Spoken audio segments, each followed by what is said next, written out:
Hoy vamos a adentrarnos en la historia de uno de los personajes más complejos y polémicos del narcotráfico colombiano, Carlos Leder.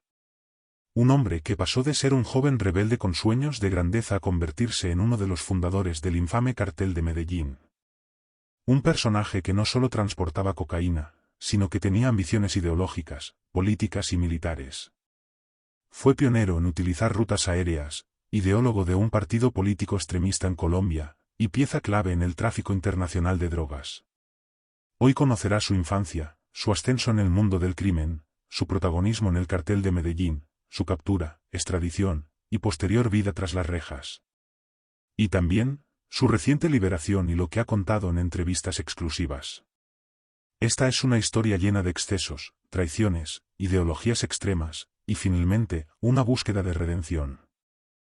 Carlos Enrique Leder Rivas nació el 7 de septiembre de 1949, en Armenia, Quindío, Colombia.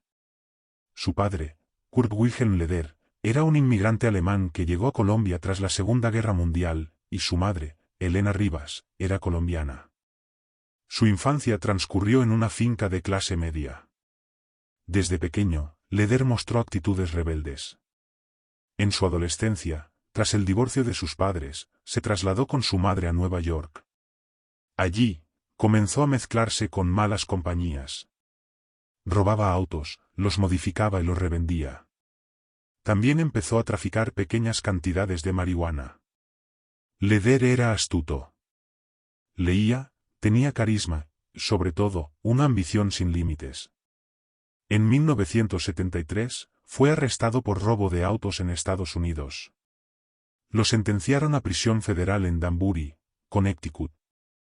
Allí conoció a George Jun, un joven estadounidense con conexiones en el mundo de las drogas. Leder convenció a Jun de formar una sociedad. Su idea, transportar cocaína desde Colombia hasta Estados Unidos en avionetas privadas, usando pistas clandestinas en el Caribe. Mientras el contrabando se hacía por tierra o mar, Leder eligió conquistar el aire. En 1978, Leder compró una isla en las Bahamas llamada Norman's Cay. Allí construyó una pista de aterrizaje, hangares y viviendas. Desde ahí, coordinaban el envío de cientos de toneladas de cocaína hacia Estados Unidos. Norman's Cay era su fortaleza. Leder vivía rodeado de lujos y excesos. Con el tiempo, eliminó a Jun del negocio, consolidándose como un jefe por derecho propio. Su ambición lo llevó a unirse con otros narcotraficantes colombianos. El cartel de Medellín comenzaba a tomar forma. Leder fue uno de los fundadores del cartel de Medellín, junto a Pablo Escobar, los hermanos Ochoa y otros. Su papel era clave, controlaba las rutas aéreas hacia Estados Unidos, especialmente desde la isla y luego desde pistas clandestinas en Colombia.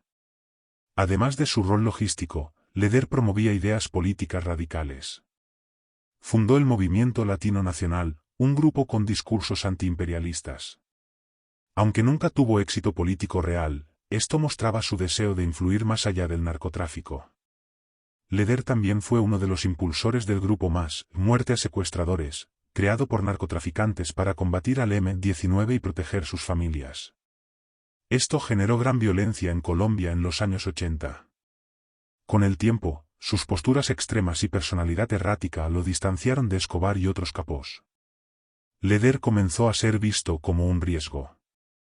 En 1987, tras ser delatado por sus propios socios y presionado por Estados Unidos, el gobierno colombiano capturó a Carlos Leder en Medellín. Su extradición fue inmediata, convirtiéndose en uno de los primeros narcos colombianos enviados a Estados Unidos. Fue juzgado por tráfico de drogas, crimen organizado y lavado de dinero.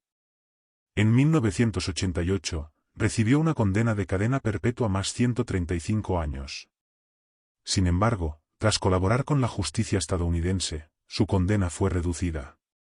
Pasó más de 3 décadas en cárceles estadounidenses. Durante ese tiempo, su figura se fue desdibujando, aunque algunos medios aún hablaban de él como un mito del narcotráfico. En junio de 2020, fue liberado por razones humanitarias y enviado a Alemania. En entrevistas posteriores, Leder dijo estar arrepentido y querer llevar una vida tranquila. Negó vínculos actuales con el narcotráfico y habló críticamente de sus años con el cartel. En 2023, concedió una entrevista en la que aseguró que el narcotráfico ya no es como antes, y se mostró reflexivo sobre sus decisiones pasadas. En 2025, regresó a Colombia, donde ha mantenido un bajo perfil. Carlos Leder es un símbolo de una época violenta y compleja de la historia de Colombia. Su vida pasó del crimen a la ideología, del poder absoluto a la caída total. Hoy, su historia sirve como advertencia sobre el costo del poder fácil y la ambición sin límites. Gracias por acompañarnos en esta historia. Si te interesan más historias reales como esta, no olvides suscribirte y activar las notificaciones. Hasta la próxima.